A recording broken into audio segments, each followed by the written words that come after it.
Teraz sa na chvíľu pozrime na priemysel farieb a lakov. Tu je potrebné povedať niečo v podobe malej predohry. A to konkrétne, že výrobcovia lakov, výrobcovia disperzných farieb, vodoriediteľných farieb majú podľa zákona Európskej únie povinnosť v budúcnosti nepoužívať žiadne alebo takmer žiadne konzervačné látky. To znamená, že už nemôžu pridávať biocídy do svojich produktov. Preto sú povinní dodržiavať veľmi hygienický výrobný proces. To znamená, že ak zvyšky farieb zostanú napríklad v takých čistiacich garážach, ako vidíte na ľavom a strednom obrázku po výrobnom procese, predtým než príde ďalšia farba, môžu sa tu usadiť baktérie, ktoré môžu infikovať ďalšiu dávku a potom sú takéto vedrá v obchode so stavebninami zrazu skôr okrúhle v tvare, čo znamená, že sa niečo deje. A teraz sa na nás obrátili niektorí, teda dvaja výrobcovia farieb. Sme tu už 3 roky a toto sú pokusy, ktoré sme vykonali v našom skúšobnom zariadení v hale. Vľavo vidíte čistiacu garáž, zhora prichádza knôt, čo vidíte v strede. Tento knôt je upevnený na pravom obrázku. To znamená, že farba nie je vytláčaná, ale prichádza dopredu v potrubí. Keď je farba, dávka, miešač hotový, potom knôt tlačí farbu cez potrubie do zbernej nádoby na predaj farby a zatlačený čistiacou kvapalinou a zostane visieť v čistiacej garáži. Takže, ale odstrániť toto znečistenie nie je triviálne. Tu sa používa hydroxid sodný a čistenie zipre.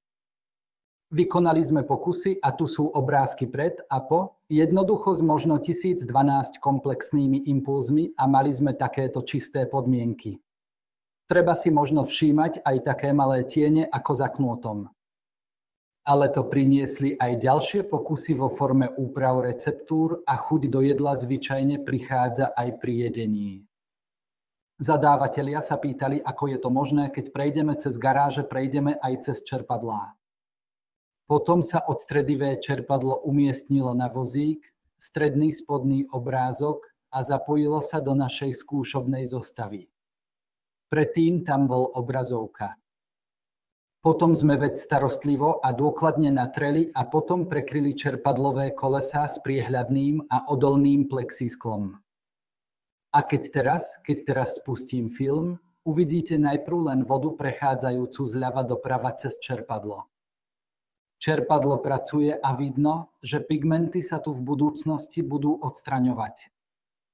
Ale je to značná časová náročnosť, ktorá samozrejme zahŕňa aj vodu, čo všetko je potom aj odpadová voda. A prichádza čoskoro prvý komplexný výstrel. To je teraz ten prípad. Čerpadlo sa pohybuje na vozíku, ale 1, 2, 3 kompresné impulzy a potrubie bolo čisté. A to viedlo k tomu, že zákazník povedal, že postavíme toto prvé zariadenie, prvý riadiaci systém v našej novej výrobnej linke.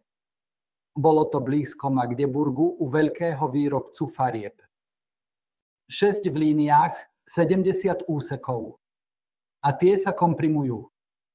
A tady je komplex tam určite hygienicky relevantným nasadením pre výrobu. A kanalizačné potrubie, kde vždy list na odpad spôsobil, že ho bolo potrebné každé 3-4 mesiace vymeniť. Aj usadeniny sú dlhodobo odstrániteľné. A to sa objaví v neskoršom projekte znova. Ale predtým bola mobilná jednotka dodaná firme Meffert. Firma Meffert je tiež pomerne veľký výrobca farieb. Disperzné farby majú ešte niekoľko závodov. V Nemecku na východe tu si nechali postaviť mobilné zariadenie od nás. A vidíte tento komplex MCU trojstý. Má 3 filtračné kazety vpredu. Do kotlov ide len hygienicky čistý vzduch.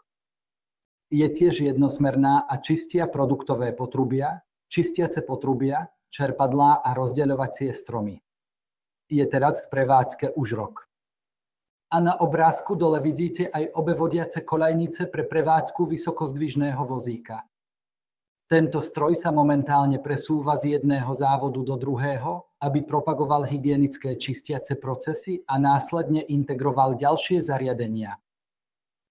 Takže z prvej továrne pre výrobcu farieb sme v roku 2018 dostali zákazku v kombinácii staviteľov zariadení. Áno, chceme nový závod, veľký závod, v centrále by mal byť vybavený komprexom. A začalo sa so 4 komplex jednotkami. Medzi tým sú pevne nainštalované 5-6 takýchto komplex staníc.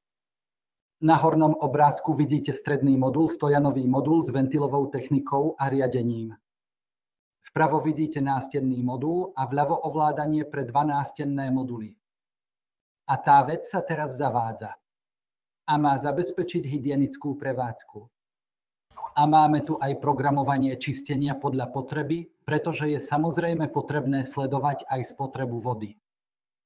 A tu opäť vrátila chuť do jedla. Veľa sa čistilo, spotrebovalo veľa vody a povedalo: stop, musíme prispôsobiť receptúry, musíme prejsť na úsporné IKOV čistenie niekoľkokrát denne a možno raz alebo 2-krát denne vykonať aj intenzívne čistenie, aby sme trochu ušetrili vodu. A z toho sa následne vyvinul aj manažment vody. Toto použité vodu je možné upraviť pomocou filtračnej techniky, takže je k dispozícii napríklad zakalená tekutina. Možno čistiť ďalej. Komplex nepotrebuje vodu, potrebuje tekutinu. Nové farebné produkty čistia a posledných 10% procesu pridáva čerstvá voda. A takto je možné 90% vody opakovane používať pre manažment odpadových vôd, to nie je bezvýznamné.